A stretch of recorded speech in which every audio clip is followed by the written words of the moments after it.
कार्तिक का मास चल रहा है भक्तों। और इस मास में पीपल की पूजा की जाती है। पीपल के साथ साथ पथवारी माता की भी पूजा की जाती है। अब ये पथवारी माता कौन है, तो आज मैं आपके साथ पथवारी माता के जीवन का परिचय शेयर कर रही हूँ।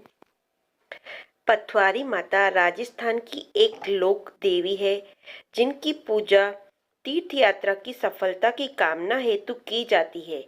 पथवारी माता को मार्गदर्शक के रूप में भी माना जाता है और माना जाता है कि वे भक्तों को उनके जीवन का सही रास्ता दिखाती है। पथवारी माता एक राजकुमारी थी, जिन्होंने अपने पिता के खिलाफ विद्रोह किया था। विद्रोह में राजकुमारी को हराया गया और उसे निर्वासित कर दिया गया। वह एक निर्जन स्थान पर बस गई और वहां एक देवी के रूप में पूजी जाने लगी।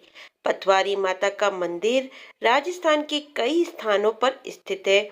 इनमें से सबसे प्रसिद्ध मंदिर फरीदाबाद में स्थित है और यह मंदिर मुगल काल में पहले से ही मौजूद है।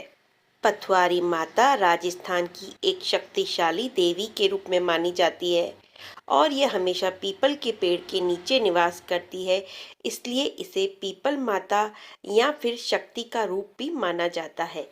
पथवारी माता का त्योहार चैत्र मास के कृष्ण पक्ष की अष्टमी तिथि को मनाया जाता है। पथवारी माता को शीतला माता का ही रूप माना जाता है।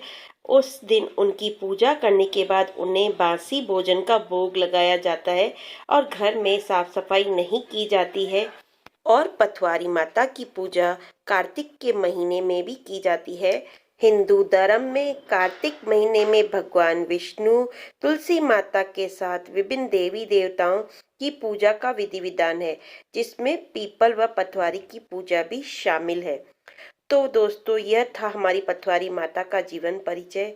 अगले वीडियो में मैं आपके साथ पथवारी माता की कहानी, जो कि हम कार्तिक मास में करते हैं, वह शेयर करूंगी। आप उसे भी ज़रूर देखिएगा। अगर आपको मेरा यह वीडियो पसंद आया हो तो चैनल को सब्सक्राइब कर ले। पास में दिए हुए बेल बटन को जरूर क्लिक करें, जिससे कि आपको नए वीडियो का नोटिफिकेशन मिले। कमेंट बॉक्स में जय माता दी जरूर लिखिएगा। फिर मिलेंगे एक नए वीडियो के साथ। तब तक सभी को जय झूलेलाल।